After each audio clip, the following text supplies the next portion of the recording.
Hello दोस्तों, नमस्कार। बात कर लेते हैं आज के दिन भर की सारी बड़ी खबरों की, जहां सबसे पहले आपको बताएंगे भारत में सत्ता परिवर्तन करवाने की कोशिश कर रहा है चाइना। दोस्तों, इस दावे ने भारत में मचा दिया हड़कंप। बताएंगे भारत में रहकर भारत की रोटी खाने वाला दूतावास भारतीय नेताओं को प्रभावित करने की कर रहा है कोशिश। दोस्तों, किसने ये सबसे बड़ा दावा और खुलासा किया है जिसने मचा दिया इस दावे के बाद भारत में बवाल। दोस्तों, इसी बीच आपको बताएंगे भारत के लिए बहुत खुशखबरी। दोस्तों, भारत का पहला हथियारों का प्लांट विदेश में खुला है। जी हां, पहली बार ऐसा हुआ है दोस्तों कि भारत का प्रोडक्ट अब विदेशों में बनेगा, मेक इन इंडिया प्रोडक्ट। जी हां दोस्तों, बताएंगे कहां पर यह पहली फैक्ट्री खुली है दोस्तों, और कितना गर्व की बात है ये भारत के लिए। साथ ही साथ अचानक जम्मू कश्मीर से 71 सीआरपीएफ कंपनी को वापस बुलाने का दे दिया आदेश। बताएंगे आखिर क्यों लिया गया यह फैसला और इन बाकी 71 सीआरपीएफ को देश के किस हिस्से में डिप्लॉय किया जाएगा। दोस्तों, क्या है भारत की मोदी सरकार का अगला प्लान, तो वहीं आपको बताएंगे। फिर एक बार डोनाल्ड ट्रंप ने संयुक्त राष्ट्र महासभा से भारत और चीन पर तंज कस दिया। दोस्तों, कह दिया इन्हीं दोनों देश की वजह से रशिया को बढ़ावा मिल रहा है। तो वहीं बताएंगे आखिर किसको कहा ट्रंप ने कि समझौता करो नहीं तो भारी टैरिफ के लिए तैयार रहो। वहीं अमेरिकी विदेश मंत्री मार्को रूबियो ने क्यों ये बड़ा दावा किया कि रूसी तेल पर भारत से हो रही है बात, क्या है इसके मायने। वहीं अमेरिकी राष्ट्रपति ट्रंप ने दोस्तों व्लादिमीर पुतिन को बड़ा झटका देते हुए कह दिया है कि अगर नाटो क्षेत्र में रूसी जेट आए तो मार गिराएंगे, वो भी बिना सोचे समझे। जी हां, साथ ही साथ इधर शहबाज शरीफ पहुंचे न्यूयॉर्क, तो उधर पाकिस्तान की जाफर एक्सप्रेस पर फिर बड़ा अटैक। दोस्तों, तो वहीं आपको बताएंगे इस राज्य की महिलाओं के खाते में आएंगे 10-10 हजार रुपए। नवरात्र का बड़ा तोहफा देंगे पीएम नरेंद्र मोदी जी। दोस्तों, आज एक से एक बेहतरीन खबर आपको विस्तार से बताने वाले हैं, बस आप वीडियो के लास्ट तक बने रहेगा। और खबरों में आगे बढ़ने से पहले अपने देश भारत की बढ़ती साख और बढ़ते ताकत का दिल से समर्थन करते हैं तो वीडियो को लाइक करके चैनल को सब्सक्राइब करके बेल आइकन दबा के कमेंट में जय हिंद कह दीजिएगा। बात कर लेते हैं पहली सबसे बड़ी खबर की, जहां निर्वासित तिब्बती सरकार के पूर्व प्रधानमंत्री डॉक्टर लोबसोंग सांगे ने चीन को लेकर कई अहम बड़े खुलासे कर दिए। दोस्तों, उन्होंने कहा है कि नई दिल्ली स्थित चीनी दूतावास भारतीय नेताओं को प्रभावित करने की कोशिश कर रहा है। वे यहां तक कि सरकार बदलने की साजिश भी कर रहे हैं। तिब्बत के पूर्व प्रधानमंत्री ने चीन को लेकर अपने खुलासे में दावा किया है कि चीन हमेशा से ही प्रभावशाली लोगों को अपने साथ मिलाने की रणनीति को अपनाता रहा है। इस खबर ने दोस्तों भारत में तहलका मचा दिया जैसे इन्होंने यह दावा किया। नई दिल्ली स्थित चीनी दूतावास को लेकर अपना भारत दोस्तों विचार में पड़ गया कि क्या ऐसा वाकई में हो सकता है। दरअसल एनडीटीवी को दिए गए एक इंटरव्यू में उन्होंने दावा किया कि चीन नेताओं, बुद्धिजीवियों, व्यापारियों, पत्रकारों और आजकल यूट्यूबर्स को भी खरीद रहा है। उन्होंने चेतावनी दी है कि भारत को बीजिंग के राजनीतिक मंसूबों से सावधान रहना चाहिए। डॉक्टर सांगे ने नेपाल में मौजूदा अस्थिरता पर भी बात की। उन्होंने कहा कि चीन भारत के पड़ोस में भी ऐसा कर रहा है। नेपाल में एक पार्टी खुले तौर पर चीन का समर्थक है तो दूसरी भारत समर्थक है। श्रीलंका, बांग्लादेश और मालदीव में भी चीन ने प्रभावशाली लोगों को अपने साथ मिला लिया है। पाकिस्तान में सभी बड़ी पार्टियां चीन का समर्थन करती हैं। उन्होंने यूरोप के मंत्रियों के उदाहरण भी दिए जिन्होंने पहले चीन की तारीफ की और बाद में चीनी कंपनियों में ऊंचे वेतन पर नौकरी पा ली। दोस्तों, डॉक्टर सांगे ने सभी भारतीय नेताओं को सतर्क अलर्ट रहने की सलाह दी है। उन्होंने कहा है कि चीन को इससे कोई फर्क नहीं पड़ता कि वे किससे खरीदते हैं, जब तक कि उससे उनका मकसद पूरा होता रहे। जी हां, डॉक्टर सांगे ने कहा कि चीन दक्षिण एशिया में अपना दबदबा कायम करने के लिए भारत को घेरना चाहता है, इसीलिए वो मालदीव, बांग्लादेश, श्रीलंका और नेपाल की मदद कर रहा है और उनसे घनिष्ठता बढ़ा रहा है। उन्होंने कहा कि यही कारण है कि वो भारत पर हमला करने वाले आतंकवादियों के खिलाफ यूएन में प्रस्तावों को भी रोकता है। यानी कि दोस्तों भारत के पड़ोस में तो वो भारत के खिलाफ चाले चल ही रहा है, लेकिन अब जो इन्होंने खुलासा कर दिया है कि नई दिल्ली स्थित चीनी दूतावास भारतीय नेताओं को प्रभावित करने की कोशिश कर रहा है, यहाँ तक कि वे सरकार बदलने की भी गंभीर साजिश रच रहा है। इस बयान ने वाकई में भारत को चौंका कर रख दिया है। दोस्तों, अब इस पर देखते हैं दोस्तों भारत क्या एक्शन लेता है। बहरहाल आपकी इस पर जो भी राय हो बताना मत भूलेगा, लेकिन एक चीज तो है कि चीन कितना भी अच्छे संबंधों की बात कर ले, वो अपनी कभी चाल से पीछे नहीं हटने वाला, चाल से बाज नहीं आने वाला। अगर आप भी मानते हैं कि चीन की नीयत हमेशा से ही विस्तारवादी रही है तो सामने लाइक का बटन है दोस्तों, अभी तक लाइक नहीं किया तो जरूर लाइक करिएगा। और जितना जितना ज्यादा आज हो सके इस खबर को शेयर करिएगा दोस्तों, जहां पर भी आपका ग्रुप है व्हाट्सएप, फेसबुक, एक्स पर, ताकि ये खबर हर किसी को पता चल सके कि चीन अब भारत में सरकार तक बदलने की साजिश रच रहा है। तो जरूर शेयर करिएगा दोस्तों। अब बढ़ते हैं अगली बड़ी और बेहतरीन खबर की तरफ, जहां दोस्तों आत्मनिर्भर भारत के बाद प्रधानमंत्री नरेंद्र मोदी का मेक फॉर द वर्ल्ड का सपना भी साकार होने लगा है। जी हां दोस्तों, सही सुना आपने। अपने भारत ने रक्षा क्षेत्र में नया अध्याय लिखते हुए मोरक्को के बेरर रिशद में टाटा एडवांस्ड सिस्टम लिमिटेड की पहली विदेशी निर्माण इकाई शुरू कर दी है। रक्षा मंत्री राजनाथ सिंह जी ने मंगलवार यानी 23 सितंबर को उत्तरी अफ्रीकी देश मोरक्को में टाटा कंपनी के पहले मिलिट्री व्हीकल प्लांट का उद्घाटन किया। ये भारत का किसी दूसरे देश में पहला हथियारों का प्लांट है। उद्घाटन समारोह को संबोधित करते हुए रक्षा मंत्री राजनाथ सिंह जी ने साफ तौर पर कह दिया कि भारत के लिए आत्मनिर्भरता का अर्थ अलगाव नहीं बल्कि ऐसी सामरिक स्वतंत्रता विकसित करना है जिससे अपने राष्ट्र की स्वतंत्र रूप से रक्षा कर सके और साथ ही साथ वैश्विक सहयोगियों के साथ जुड़ाव भी बनाए रखें। दोस्तों राजनाथ सिंह जी ने मोरक्को के कैज़ाब्लांका में टाटा एडवांस्ड सिस्टम लिमिटेड बोले तो टैजल की डिफेंस मैन्युफैक्चरिंग फैसिलिटी की स्थापना को एक ऐतिहासिक क्षण बताया। उन्होंने कहा कि ये महज टाटा कंपनी के लिए नहीं बल्कि पूरे इंडियन डिफेंस इंडस्ट्रीज के लिए एक उल्लेखनीय कदम है। टैजल टाटा सन्स की सब्सिडरी कंपनी है। समारोह के दौरान मोरक्को के रक्षा मंत्री अब्देल तलीफ लोधी भी मौजूद थे। करीब 20,000 स्क्वायर मीटर में फैली ये facility advance armed combat vehicle यानी एपीसी का निर्माण करेगी, जिसे वैप बोले तो WHAP के नाम से भी जाना जाता है। वैप व्हीकल को टाटा ने defence research and development organisation DRDO के साथ मिलकर तैयार किया है। करीब 26 टन की इस मिलिट्री व्हीकल में ड्राइवर और कमांडर सहित कुल 12 सैनिकों की बैठने की क्षमता है। सीमावर्ती और दूर दराज के उबड़ खाबड़ इलाकों में सैनिक इन गाड़ियों में बेहद तेजी से मूवमेंट कर सकते हैं। दोस्तों ऐसे में वाकई में अपने भारत के लिए ये बहुत अच्छी खबर है दोस्तों, और जिस पल का इंतजार था वो आज पूरा हो गया। मेक इन इंडिया के साथ साथ मेक फॉर द वर्ल्ड का सपना पूरा हो गया दोस्तों। इसका सबसे बड़ा श्रेय आप किसको देना चाहेंगे कमेंट में नाम लिखकर जरूर बताइएगा। देखते हैं क्या कहते हैं आप लोग। साथ ही साथ अगली खबर की बात करें, जहां जम्मू कश्मीर में तैनात सीआरपीएफ की 85 कंपनियां बोले तो 8500 जवान में से 71 कंपनियों को वहां हटने के आदेश दिए गए हैं। इन सभी कंपनियों को उनके मूल सेक्टर में वापस जाने को कहा गया है। केवल 14 कंपनियां ही जम्मू कश्मीर में तैनात रहेंगी। सूत्र इसके पीछे की एक बड़ी वजह केंद्रीय गृह मंत्री अमित शाह जी द्वारा देश को मार्च 2026 से पहले नक्सल मुक्त करने के ऐलान को भी मान रहे हैं, जिसमें टारगेट पूरा करने के लिए जल्द ही छत्तीसगढ़, महाराष्ट्र, तेलंगाना और झारखंड जैसे नक्सली प्रभावित राज्यों में नक्सलियों के खिलाफ बड़ा अभियान चलाया जा सकता है, जिसकी तैयारियों के तहत ये कदम उठाया गया है। दोस्तों सूत्रों ने बताया है कि सीआरपीएफ की तरफ से ये आदेश इस महीने की शुरुआत में गृह मंत्रालय द्वारा इस मामले में दिए गए आदेशों को ध्यान में रखते हुए आईजी ऑपरेशंस द्वारा दिए गए हैं, जिसमें कहा गया है कि अमरनाथ यात्रा के दौरान जम्मू कश्मीर में लगाई गई सीएपीएफ के साथ सीआरपीएफ की 85 कंपनियों में से 71 को हटाकर उनके मूल सेक्टर वापस भेजा जाए। जी हाँ, इन कंपनियों को छत्तीसगढ़, उत्तराखंड, झारखंड, मध्य प्रदेश, उड़ीसा और बिहार समेत 10 सेक्टरों में वापस भेजे जाने के आदेश दिए गए हैं, जबकि 4 सेक्टर की 14 कंपनियों को अभी जम्मू कश्मीर में ही तैनात रहने के लिए कहा गया है। सूत्रों का क्लियरली कहना है कि अमरनाथ यात्रा खत्म होने के बाद सीएपीएफ की कंपनियों को वापस बुलाने के आदेश के पीछे केंद्र सरकार की एक बड़ी मंशा देश को नक्सल मुक्त कराने के टारगेट को पूरा करने की भी है, जिसको लेकर बहुत बड़ा अभियान चलाया जाएगा। दोस्तों नेक्स्ट खबर की बात करते हैं, जहां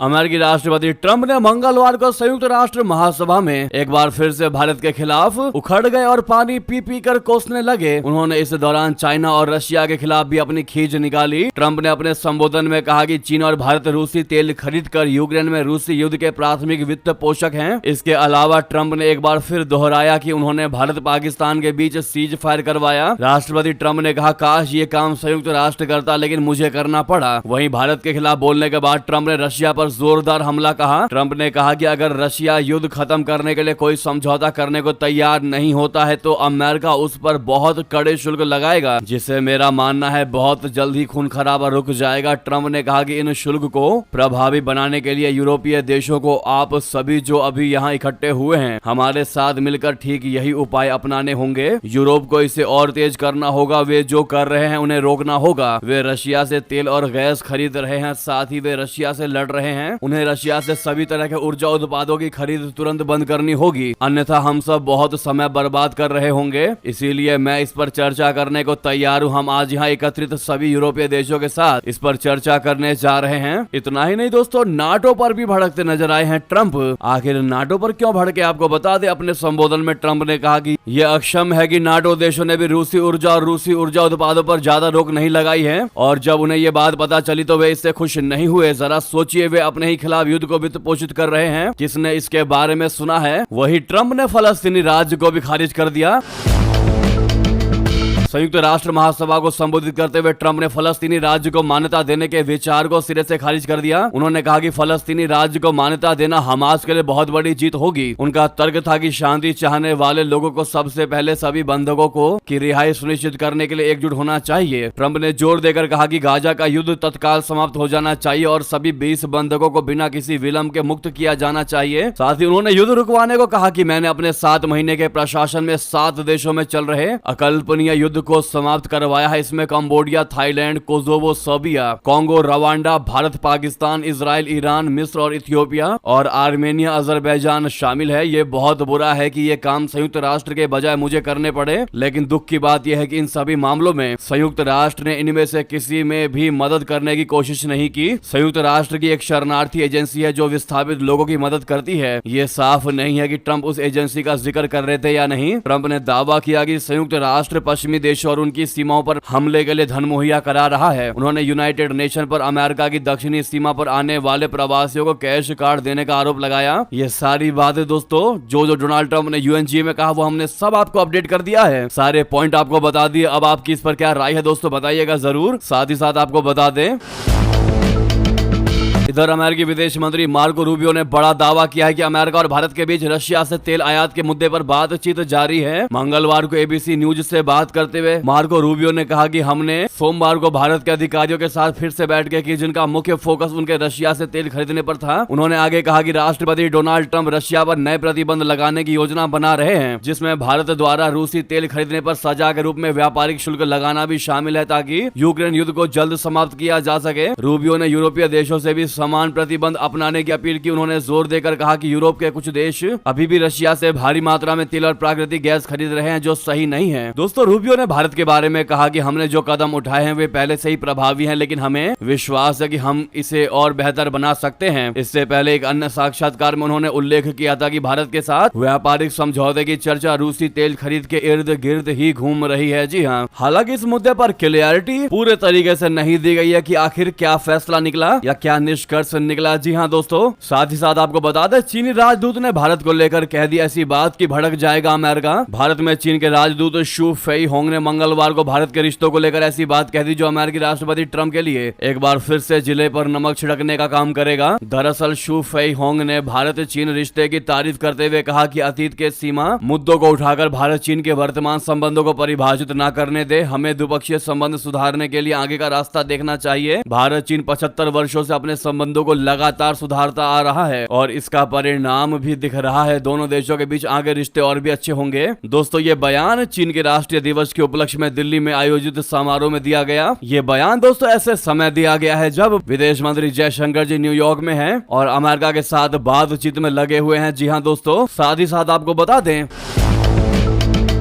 डोनाल्ड ट्रंप अपने भाषण के बाद जेलेंस्की से उन्होंने मुलाकात की। आमने सामने दोनों नेता बैठे नजर आए दोस्तों, जहां पर ट्रंप ने कहा कि नाटो क्षेत्र में आए रूसी जेट को मार गिरा दिया जाएगा। इस बयान ने हड़कंप मचा दिया। दोस्तों बता दें, यूक्रेनी राष्ट्रपति व्लादिमीर जेलेंस्की से मुलाकात के समय उन्होंने इस दौरान उनसे नाटो हवाई क्षेत्र में रशिया के विमानों की घुसपैठ पर सवाल पूछा गया तो ट्रंप ने साफ साफ कह दिया कि अगर रशिया के लड़ाकू विमान नाटो क्षेत्र में आएंगे तो उनको मार गिरा दिया जाएगा। जेलेंस्की के सामने बैठे ट्रंप से एक पत्रकार ने पूछा कि क्या नाटो देशों को रूसी विमानों को उनके हवाई क्षेत्र में प्रवेश करने पर मार गिराया जाना चाहिए, जिस पर ट्रंप ने यह जवाब दिया। दोस्तों, हालांकि जब डोनाल्ड ट्रंप से पूछा गया कि क्या रशिया के राष्ट्रपति व्लादिमीर पुतिन शांति स्थापित करने के लिए तैयार है, इस सवाल का ट्रंप ने ना कोई जवाब दिया ना कोई रिएक्शन दिया। जब उनसे यह पूछा गया कि क्या वो पुतिन पर अभी भरोसा करते हैं तो उन्होंने कहा कि मैं 1 महीने बाद आपको इसका जवाब दूंगा। इससे क्लियर है दोस्तों कि व्लादिमीर पुतिन और डोनाल्ड ट्रंप के बीच में कुछ भी ठीक ठाक नहीं चल रहा है, क्योंकि अगर बातचीत चल रही होती है दोस्तों तो ट्रम्प की आदत है तुरंत के तुरंत बिना सोचे समझे जवाब देने की, लेकिन उनकी इस चुप्पी ने बता दिया है कि पुतिन के साथ उनका काफी टाइम से बात नहीं हुआ है या फिर अमेरिका की बात नहीं मानते दिखाई दे रहे हैं पुतिन। तो वहीं आपको बता दे दोस्तों, दुनिया में चल रहे युद्ध को लेकर जॉर्जिया मेलोनी का सबसे बड़ा बयान, कहा भारत अहम भूमिका निभा सकता है। जी हाँ, इटली की प्रधानमंत्री जॉर्जिया मेलोनी ने कहा कि भारत दुनिया में चल रहे युद्ध को रोकने में अहम भूमिका निभा सकता है। मेलोनी का यह बयान ऐसे समय में आया है जब दुनिया में इजराइल, हमास, रशिया और यूक्रेन के बीच युद्ध चल रहा है और अमेरिकी राष्ट्रपति डोनाल्ड ट्रंप इसे रोकने की कोशिश में लगे हुए हैं। बता दें कि फलस्तीन को राज्य का दर्जा देने से मेलोनी ने इनकार कर दिया था। इसके बाद जमकर विरोध प्रदर्शन हुआ, कई जगहों पर प्रदर्शनकारी उग्र हो गए और जमकर तोड़फोड़ की। प्रदर्शनकारियों के कई वीडियो सोशल मीडिया पर वायरल हुए हैं। हालांकि मेलोनी ने साफ कर दिया है कि अगर हमास फलस्तीन से चला जाए और बंधकों को रिहा कर दिया जाए तो इटली फलस्तीन को राज्य का दर्जा देने के लिए हामी भर सकता है। साथ ही मेलोनी ने यह भी कहा कि अंतर्राष्ट्रीय दबाव इजराइल के बजाय हमास पर डाला जाना चाहिए। उन्होंने इस समूह पर युद्ध शुरू करने और बंधकों को सौंपने से इनकार करके उसके अंत में बाधा डालने का आरोप लगाया। इटली को इजराइल का समर्थक देश माना जाता है। इसके अमेरिका के साथ भी मजबूत संबंध है, जो पहले से ही फलस्तीन को मान्यता दिए जाने का विरोध कर रहा है। जॉर्जिया मेलोनी इटली में एक दक्षिणपंथी सरकार का नेतृत्व कर रही है जो यूरोपीय संघ में इजराइल के सबसे मजबूत सहयोगियों में से एक है। इटली ने इस महीने फलस्तीनी राज्य को मान्यता देने में ब्रिटेन, कनाडा और फ्रांस जैसे अन्य G7 देशों का अनुसरण करने से इनकार कर दिया है। साथ ही साथ अगली खबर की बात करते हैं, जहां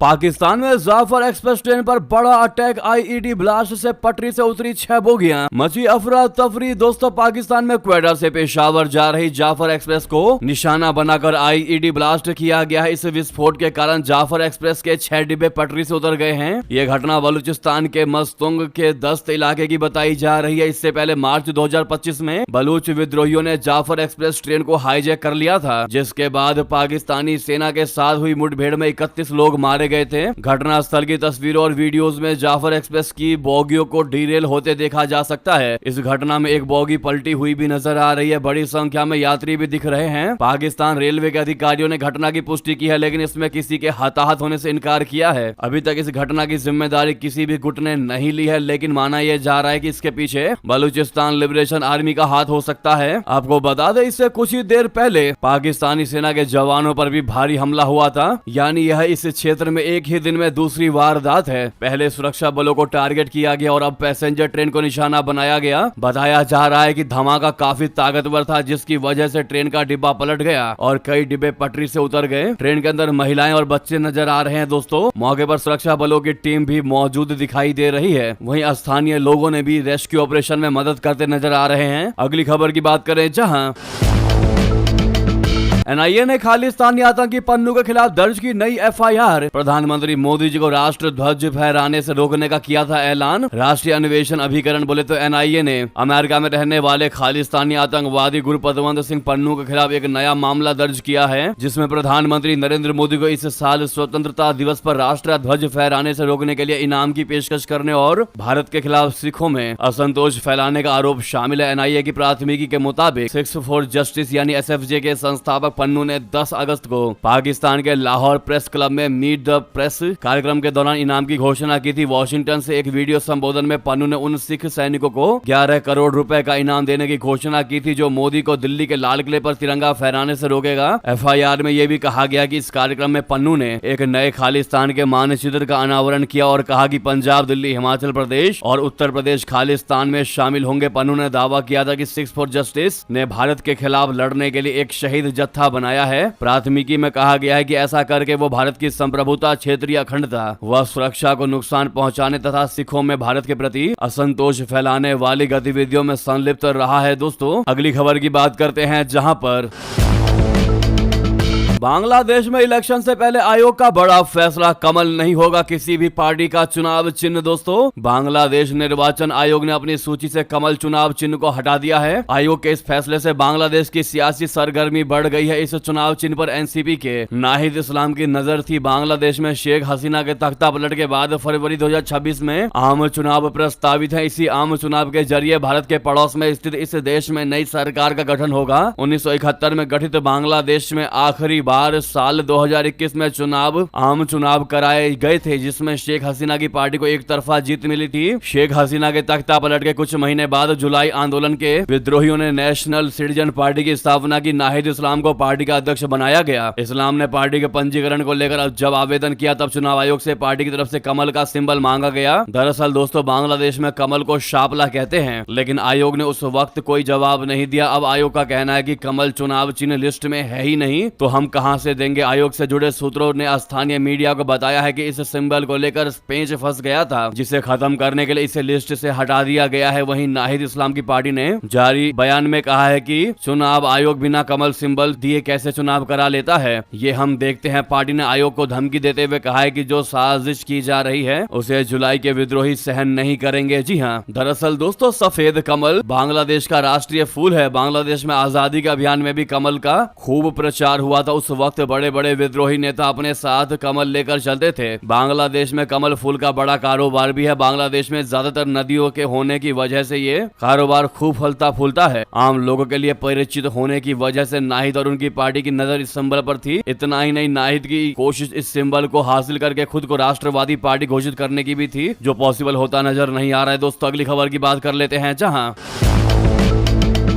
दोस्तों यूनाइटेड नेशन बैठक में शामिल होने न्यूयॉर्क पहुंचे ईरानी अधिकारियों पर अमेरिका ने बड़ा एक्शन ले लिया। होटल से बाहर निकलने पर रोक लगा दी। दोस्तों, जैसा कि आप सभी को पता है, हर साल सितंबर के महीने में दुनिया भर के नेता न्यूयॉर्क में इकट्ठा होकर संयुक्त राष्ट्र महासभा में भाषण देते हैं। इस साल ये महासभा का 80वां सत्र है। जैसा कि हमने आपको शुरू में बताया, अमेरिका के राष्ट्रपति ट्रंप के भाषण पर आज सबकी नजर थी, मगर फिलहाल अमेरिका के एक कदम ने सबका ध्यान अपनी ओर खींच लिया। दोस्तों, दरअसल इस बैठक में शामिल होने के लिए न्यूयॉर्क पहुंचे ईरानी अधिकारियों पर अमेरिका ने बड़ा और कड़ा एक्शन लिया। अमेरिकी सरकार ने ईरान के डेलीगेशन की आवाजाही पर रोक लगा दी। इसके साथ ही ईरानी डेलीगेशन को सिर्फ होटल से संयुक्त राष्ट्र मुख्यालय तक सीमित कर दिया गया। ऐसे में अमेरिकी विदेश विभाग के डिप्टी प्रवक्ता टॉमी पेगोट ने कहा कि ईरानी अधिकारी ना तो शहर में घूम पाएंगे और ना ही महंगे सामान खरीद पाएंगे। उनके मुताबिक ये पाबंदियां इसलिए लगाई गई है ताकि ईरान के शासक विदेशों में विलासिता का आनंद ना ले पाए, जबकि आम ईरानी जनता गरीबी, बिजली, पानी की किल्लत और खराब बुनियादी ढांचे से जूझ रही है। दोस्तों, इस फैसले पर आपकी क्या राय है, बताइएगा जरूर। नेक्स्ट खबर की बात करते हैं, जहां बीजेपी ने कहा है कि जीएसटी दरों में बदलाव से लोगों को काफी राहत मिली है। साथ ही साथ कहा कि अगर विपक्ष को लगता है कि लोग सुधारों से खुश हैं, तो वे प्रधानमंत्री मोदी जी को धन्यवाद देते हुए बैनर होर्डिंग लगाकर इसका श्रेय लेने के लिए स्वतंत्र हैं। कांग्रेस ने प्रधानमंत्री पर राज्यों वाली जीएसटी परिषद द्वारा जीएसटी दर में कटौती संबंधी फैसले का श्रेय लेने का आरोप लगाया है। इस पर बीजेपी प्रवक्ता संबित पात्रा ने कांग्रेस पर निशाना साधते हुए कहा कि विपक्षी पार्टी लगातार मांगे उठाती रहती है, क्योंकि वो जानती है कि केवल प्रधानमंत्री नरेंद्र मोदी ही उन्हें पूरा कर सकते हैं यदि मांगे जनहित में हो तो। जी हां, ऐसे में संबित पात्रा ने कहा कि अगर विपक्षी पार्टियां चाहे तो विपक्ष मिलकर प्रधानमंत्री मोदी जी के बैनर होर्डिंग लगाकर श्रेय ले सकते हैं। तो वहीं दोस्तों, अगली खबर की बात करते हैं, जहां